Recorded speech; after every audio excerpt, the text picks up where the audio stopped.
This is 99% Invisible. I'm Roman Mars. Everything outside might be frightful, but a new batch of mini-stories are here to make the next 30 minutes or so absolutely delightful. So grab something warm, gather the kids around the old wireless transceiver, and enjoy stories about funny and surprisingly controversial highway signs. Jane Fonda saving you money on rent, the most famous act of contrition of all time, or possibly the greatest PR comeback of all time, depending on who you're asking. And we learn together that the most accomplished artists of the classical world have all agreed that I, your host, have the most beautiful feet that a person can have. Let's go.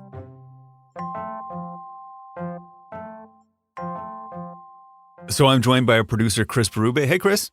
Roman, it is the most wonderful time of the year. Great to be here. It's a delight to have you. So what is the story you have for us today? So, Roman, I know I'm always comparing America to Canada as resident Canadian guy on the show. Yes, I'm well aware. Yeah. Look, my New Year's resolution, I'm going to tone down the Canada stuff for next year on the show. But I don't think you have to, but you do what feels right to you. Okay. But I feel like I'm always making these comparisons that are like, this is better in Canada. This is better in Canada. One thing I do prefer in America is the electronic highway safety sign, like a light board, and it has text on it. And it's a thing that'll say like left lane closed ahead, something like that, right? Got it. Okay. So why do you like the ones in the U.S. better? In Canada, the signs are always bland, right? They will say something like, don't drive drunk. And then it will also say that same thing in French, right? Okay. But to express the same message in the US, I have found there are often jokes. So let me give you an example. Pennsylvania, recently, they had a highway sign around the 4th of July that read, don't drive star-spangled hammered. Okay, here I can give you some other ones. These are all over the country. So in Mississippi, they ran a sign this year that said, 4 eyes in Mississippi, 2 eyes on the road. That's pretty good. In Massachusetts, it's use ya blinka. I like this one. In New Jersey, they have one that said, slow down, this ain't Thunder Road. So a joke for the Springsteen dads. And this phenomenon, it's actually across the country. So, Roman, have you actually seen any of these? I don't think these are very prominent in California, but I'm enjoying these quite a bit. Yeah, they're fun. So I was curious about these, and it turns out it's a very involved process to put these up. I would imagine so.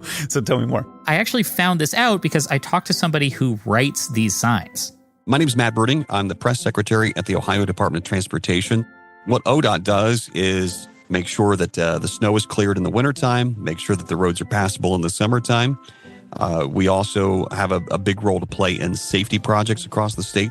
Oh, wow. He has the modulation of an AM radio broadcaster. He's a good voice. Yeah, actually, he was a radio broadcaster for many years before he was at the Ohio Department of Transportation, so that's why. That makes sense. Wow. So Matt works at ODOT, Ohio Department of Transportation, and they have about 200 of these electronic highway signs. And Matt says their primary goal, it's to convey emergency information or information like left lane closed ahead, right? But most of the time, they don't have messages like this they need to share, so they have all of this free space on the signs. And Matt says a couple years ago, ODOT started playing around with the funny signs, and they kept doing it because, according to Matt, they just make a much bigger impact. Think about the Super Bowl, and you watch the ads during the Super Bowl. Which ads are you most likely talking about Monday morning? You're talking about the ones that made you laugh, or the ones that made you have an emotional reaction.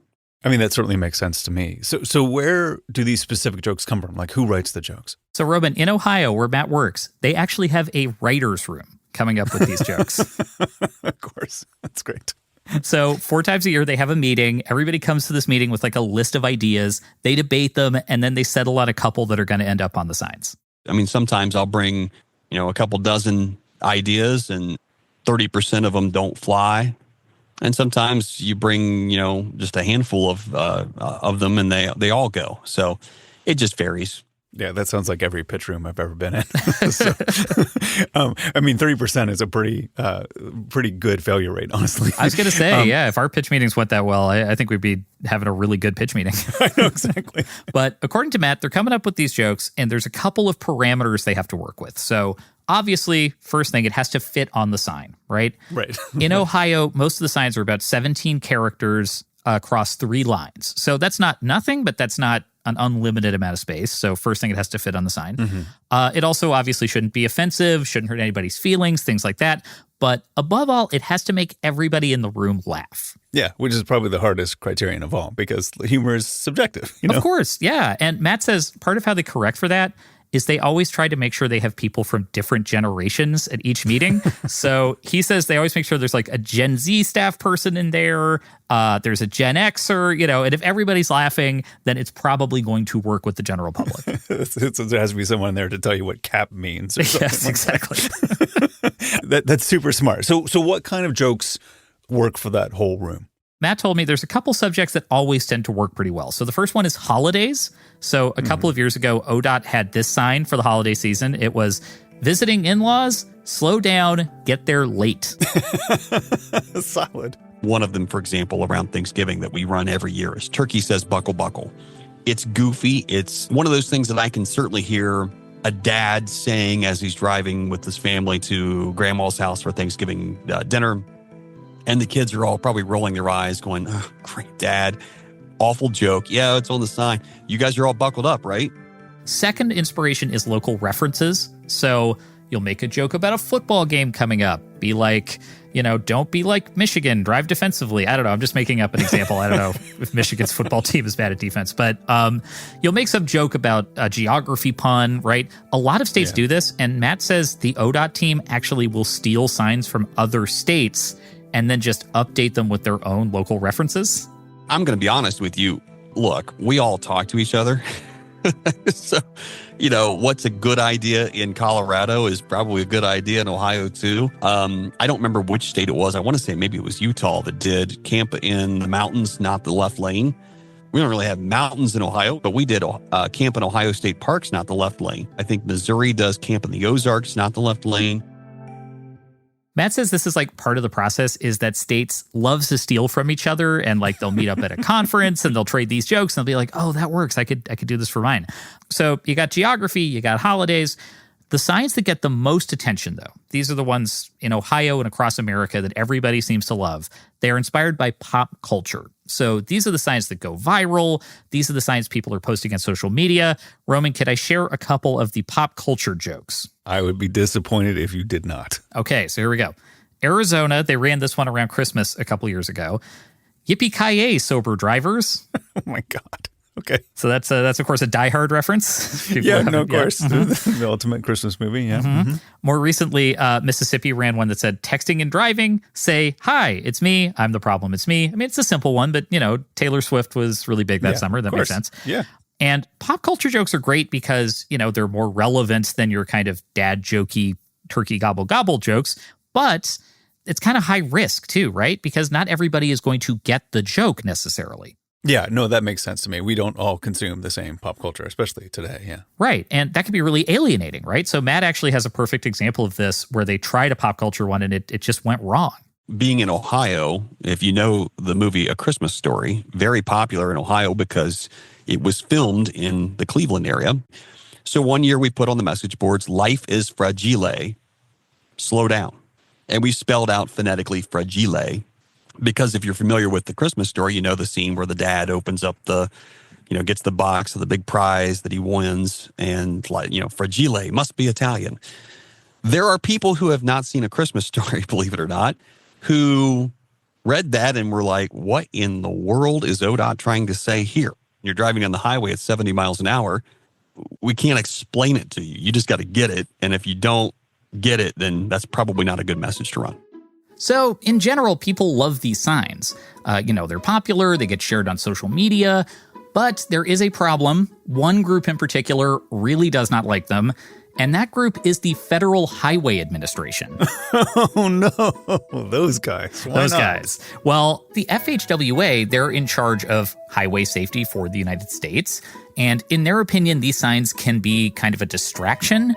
So a couple years ago, they actually made New Jersey take down one of these signs. So the sign said, hold on to your butts, help prevent forest fires. Ha ha ha, funny joke. But what happened is people were actually slowing down to take pictures of the sign, which is obviously not safe. It's kind of working at cross purposes to what the sign is supposed to be doing.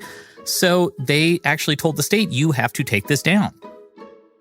That is disappointing. I get where they're coming from, though. Right? But earlier this year, the FHWA, they put out their national guidelines for highway safety. They update these every couple of years. And it was a little bit like mom and dad turning on all the lights at a party and telling everybody to go home. Right. Because they included guidelines for what a highway safety sign should say. They said it should be informative, it should be sober. So here it is. This is the FHWA example of a good highway sign. They say, unbuckled seatbelts equals fine plus points. Oh, no, that's dreadful. It's really dry, yeah. So is that it? Is that the end for the funny highway sign? Well, the guidelines came out in January, and suddenly there were all these newspaper stories that were saying, like, funny signs will be banned, say goodbye to the highway signs. It's actually not quite what's happening here because these are guidelines, right? But Matt says it's really important to him to keep some humor in the signs because there's evidence of this. There's studies that show this. When you're being entertained, you're more likely to retain these kind of messages, and it makes people think about their driving. So in that way, it does save lives. I don't think we're going to suddenly see a huge swing in fatalities or crashes because of these, but I think we are taking little bites at it, and it's worth it. It doesn't cost the taxpayers anything extra, and I certainly don't think it makes it worse. So if it makes it better for even a handful of people, then I think it's worth that effort.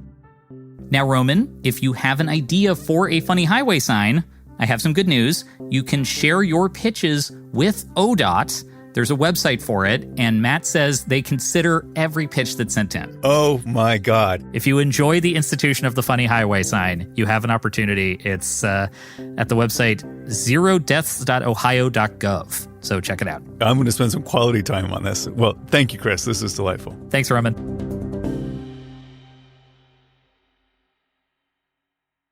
Okay, so we're here with 99PI producer Vivian Leigh. What do you have for us this year? So I wanted to share a story that was one of the more interesting detours that I stumbled upon while reporting another story. Okay. So you remember an episode that we did in early 2024 that's also in contention for the longest podcast title ever. It was called Warning, This Podcast Contains Chemicals Known to the State of California to Cause Cancer or Other Reproductive Harm. Of course. It's one of my favorite titles ever. So such a good title. Love it. Yeah. And if other listeners missed that one, it was essentially about the history of this law in California that passed in 1986 that required all California businesses to put a warning label on any products that contain cancer-causing chemicals.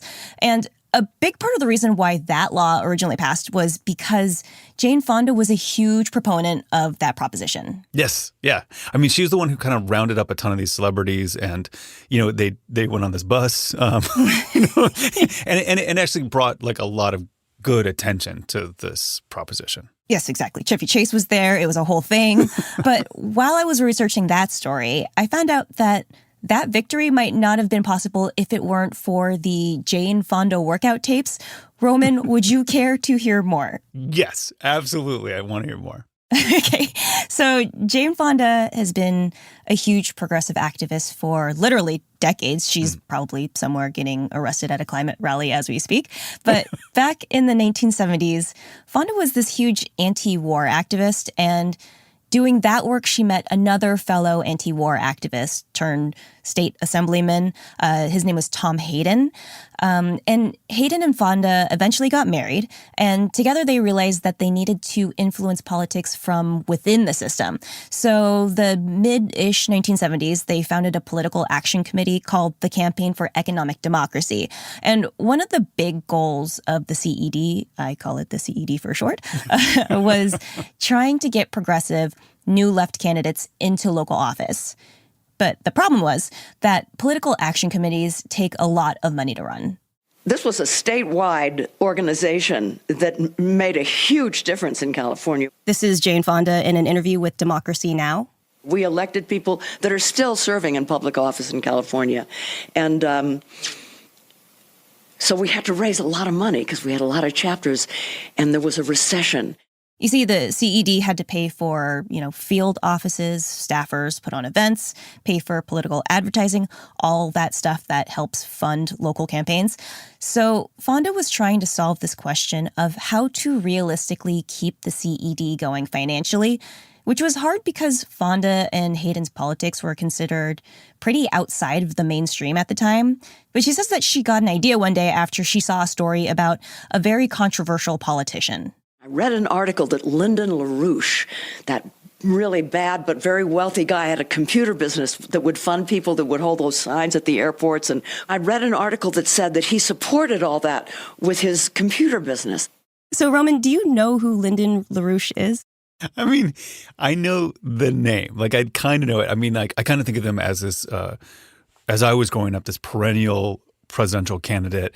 I know he was referenced on The Simpsons, which is probably why it's stuck in my head. Of course, yes. But let's say for purposes of this story, like, no, tell me more about Lyndon LaRouche. Okay, so Lyndon LaRouche was a very prolific conspiracy theorist who spouted a lot of terrible anti-Semitic and homophobic and racist views.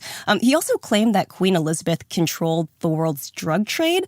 Anyway, so LaRouche is also known for unsuccessfully running for president 8 consecutive times in a row. He actually holds the record for that. But as you can imagine, Roman, running for president, even unsuccessfully, takes a lot of money. So Fonda read that he was able to fund his political aspirations privately through his computer consulting, software, and printing businesses on the side. So I thought, okay, what business can I go into that could make money? And it was the workout. The workout? Wait, so the Jane Fonda workout. Yep. So did the workout exist already, or her workout exist already, or did she?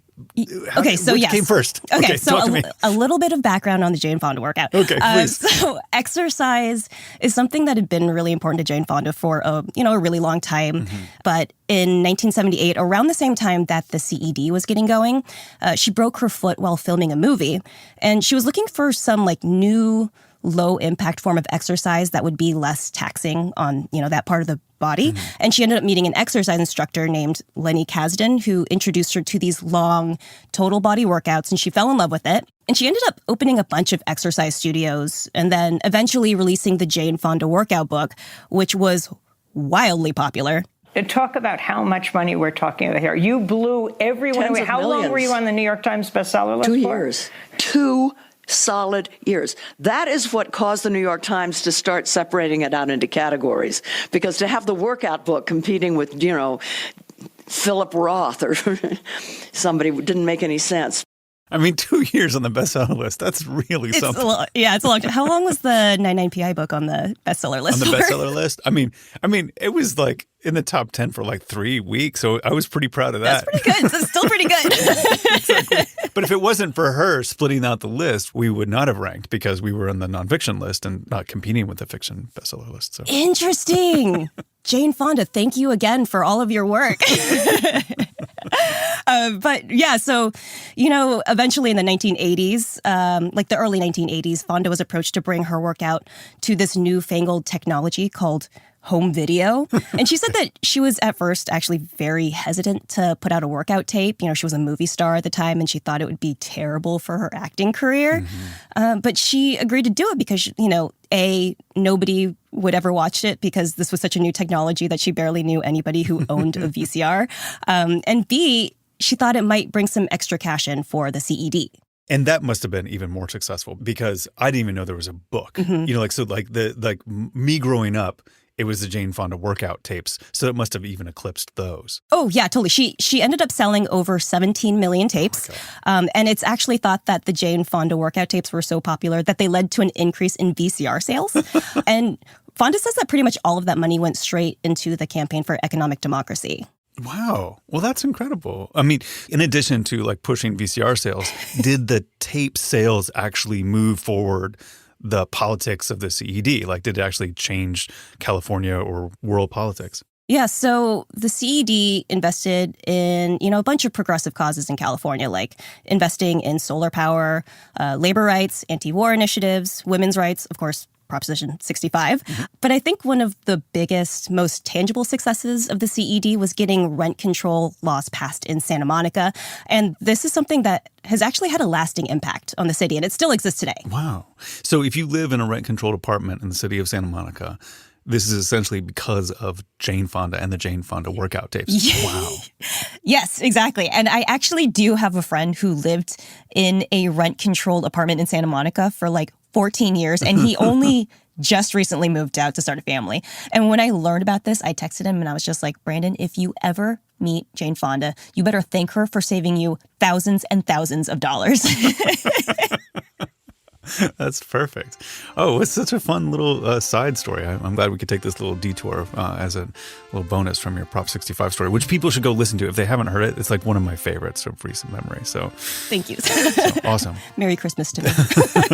Thank you, Vivian. Thank you, Roman.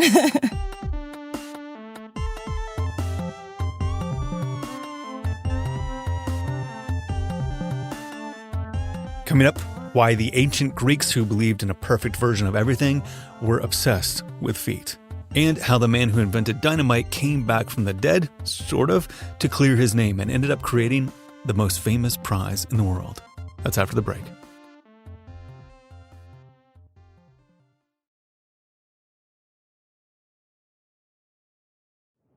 In October, we released an episode with the great Steven Johnson, talking about his latest book, The Infernal Machine, all about how the invention of dynamite drastically changed the political landscape in the U.S. when it became the weapon of choice by domestic terrorists.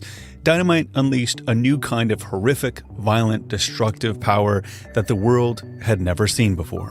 Which was people being fully blown up, like the physical damage to the body. There's all this kind of newspaper reports like we were not able to identify the remains of this other person. Like if you were right on top of a dynamite explosion, you know, you were reduced to small little pieces of human flesh. And that was something that had not really happened to the human body before. And it suddenly started happening all the time. Dynamite was invented by Alfred Nobel, and it made him one of the richest men in the world. But it took a death in the family and a case of mistaken identity for him to truly understand what the public really thought of him. Author Steven Johnson talked me through this amazing story. His brother died, and a couple of French newspapers got confused and thought that Nobel himself had died. Mm-hmm. So he was put in the somewhat unusual position of getting to read his own obituaries in the paper, and they were not positive. Yeah. The famous headline was, "The Merchant of Death is dead." Yeah, and it gets worse because the first line of his obituary reads, Dr. Alfred Nobel, who became rich by finding ways to kill more people faster than ever before, died yesterday, which is a real gut punch. Yeah. You hate to read that if you're still alive. And so, this whole career that he'd spent, unleashing this explosive force on the world designed to help it modernize and build railroads and skyscrapers and subways and sewer systems, all of which had happened and which had made him like one of the wealthiest people in the world. At his, alleged death, what was remembered was that he had unleashed all this terrible, catastrophic violence on the world thanks to the political radicals who had stolen his technology and put it to nefarious uses. But that is definitely not how he was remembered today, because of one person. And so Nobel had developed, before this point, a long, enduring friendship with a peace activist named Bertha von Suttner. And she had argued to him that he should use his prodigious fortune in the service of the peace cause that was kind of on the rise at that point. And something in the accidental reading of his obituaries and the recognition that his legacy was likely to be very tarnished, and his long conversation with Suttner led him to change his will and take the vast majority of his fortune to endow now the thing that is actually most associated with Nobel's name, not dynamite, but the Nobel Prizes. And most famously, the Peace Prize, which was a very unusual, it was one thing to have a kind of a scientific prize, a Nobel Prize in physics and chemistry seemed to make sense, and particularly made sense with something like chemistry where Nobel had been a pioneer in chemistry himself. But the idea of a Peace Prize was a very unusual thing. And it is now arguably like the most prestigious prize that one can receive in the world. And von Suttner actually was one of the early recipients of it. So part of her legacy was advocating for peace and also advocating for Nobel to create the Peace Prize, which then became a force for good in the world in many ways and enduring to this day. Stephen Johnson's most recent book is called The Infernal Machine. I loved it. You're going to love it. It's dynamite, as are his other 13 books about science, technology, and innovation, even though the others are not actually about dynamite. Only this one is, but they're all dynamite nonetheless.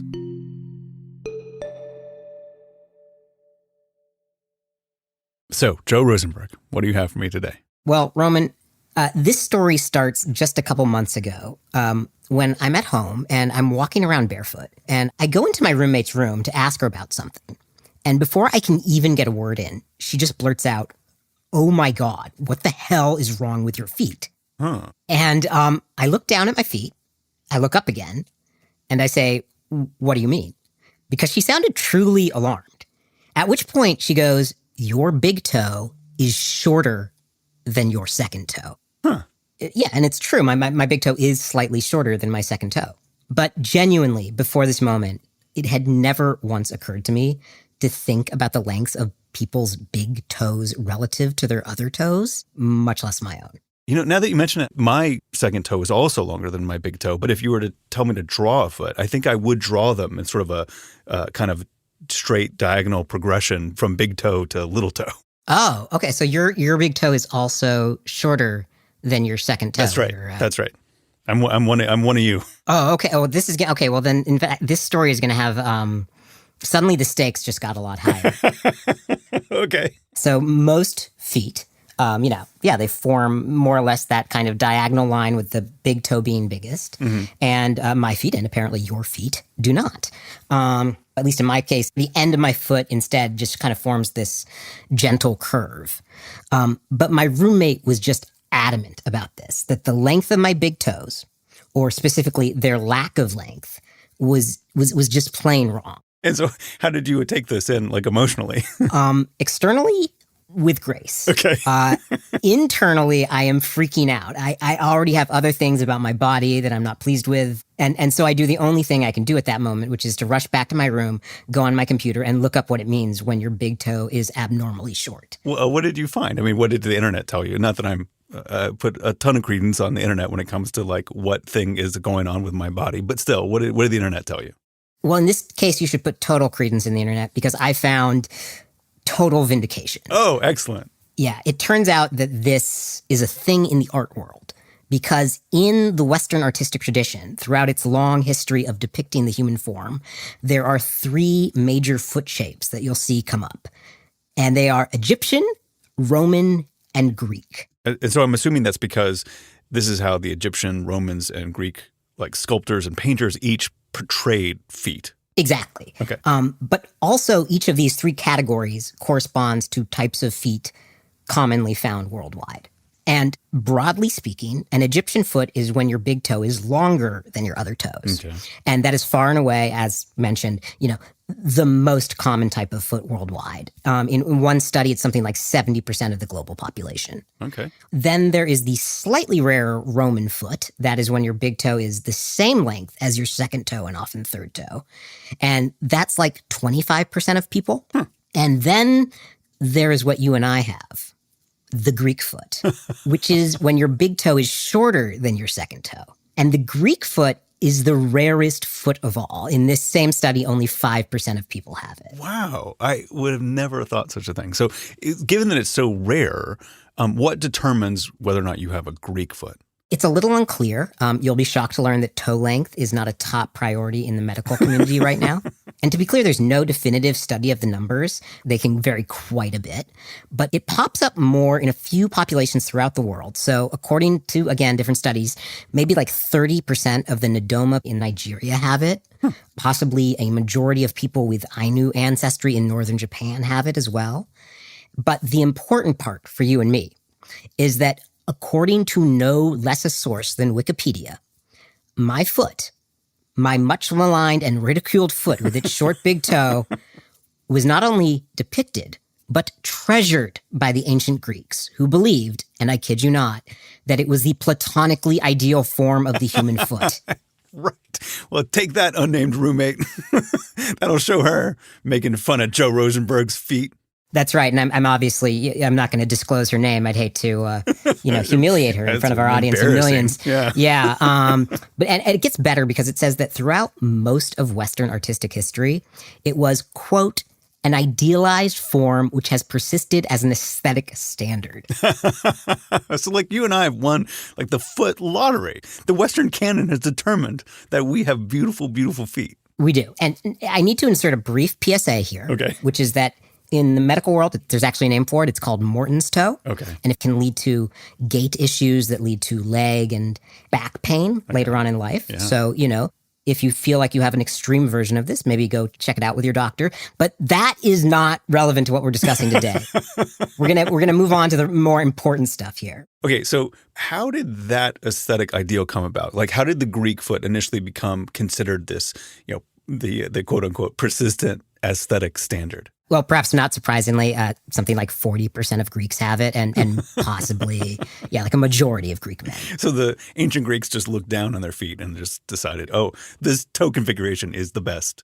Obviously. Yeah. Right. And if you think back to your high school history class, you might remember that when classical Greek culture came about, the Greek philosophers and artists were just obsessed with the idea that you could find the ideal form of every little thing. Right. The Greeks thought they could deduce this idealized form of the perfect tree. The Platonic ideal is what I was taught. Yes, exactly. And there was actually a famous Greek sculptor, Polykleitos, who apparently laid out the perfect proportions of a human male body in a treatise. And sadly, all the exact measurements from this treatise are lost to history. But one thing that Polykleitos and the other Greek artists believed was that the big toe absolutely had to be shorter than the second toe. And how much shorter are we talking here? Admittedly, it's a little unclear, and it's also honestly not clear what their rationale was, besides the fact that so many Greek people had it. Every article I've found on this likes to say it might have been due to the golden ratio, but what exactly toe length has to do with the golden ratio, no one ever bothers to explain. Yeah. As soon as the golden ratio is brought into something, I'm like, okay, this is a bunch of nonsense. Yeah.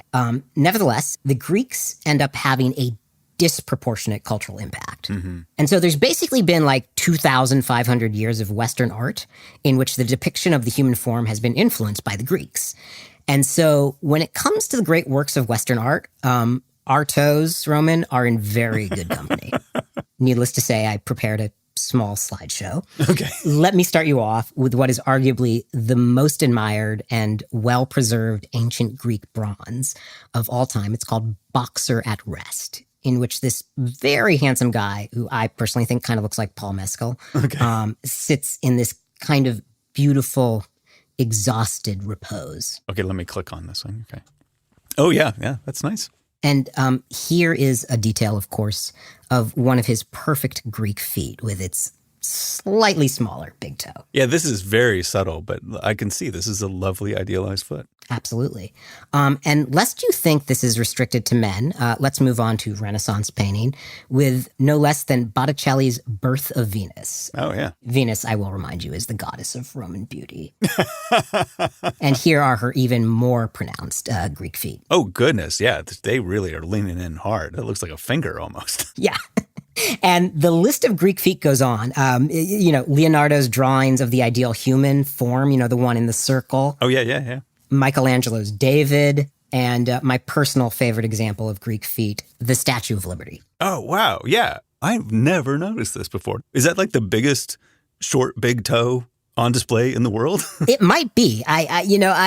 There's only a few challengers, and I probably should check them out. I've never looked at her feet before. Like, not only is the second toe quite long, the pinky toe is weirdly far back. It looks bizarre. Yeah, no, it is truly bizarre looking. I personally think that my Greek feet are better than her Greek feet. And I should add, I think we also might actually make great foot models if we ever needed the extra cash. Because I can't confirm this, but a quick Google search for foot-related products like sandals suggests that a disproportionate number of foot models also have Greek feet. So I think the modeling agencies might need to give us a call. Yeah, I think that makes total sense to me. Or, this is opening up just a dark doorway. Yeah. I mean, do you know about WikiFeet, Roman? I do. I mean, I heard that name before, but I've never dared to look. I do know that at one point I posted a picture on Instagram of a piece of art in my house, and we don't wear shoes in my house, and so my feet were on display. And my stepdaughter texted and said, "You put your feet on the internet?" And I was like, "What?" So I'm aware of this, but I have not opened that door. Like, this is not a subculture I'm like going to explore greatly, I don't think. Well, but at least you know now that you have truly beautiful feet. Well, you have beautiful feet too, Joe. Oh my God, well, thank you, Roman. Don't hate us because we're beautiful. Don't hate us because we're beautiful. Thank you so much, Joe. This was fun. This was a lot of fun, Roman. Thanks.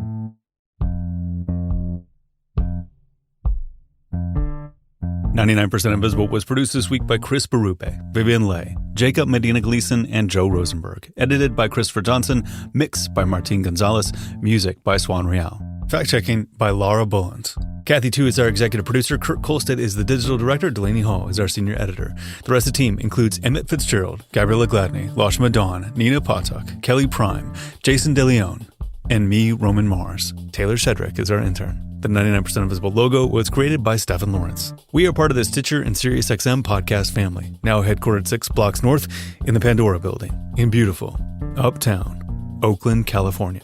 You can find us on Blue Sky, which is definitely the best mass social media site that anyone can hang out on. We're going to make a go of it there, so give it a try. Or you can connect with us on our Discord server, where there's over 5,000 people talking about the Power Broker, talking about architecture, talking about a bunch of other stuff.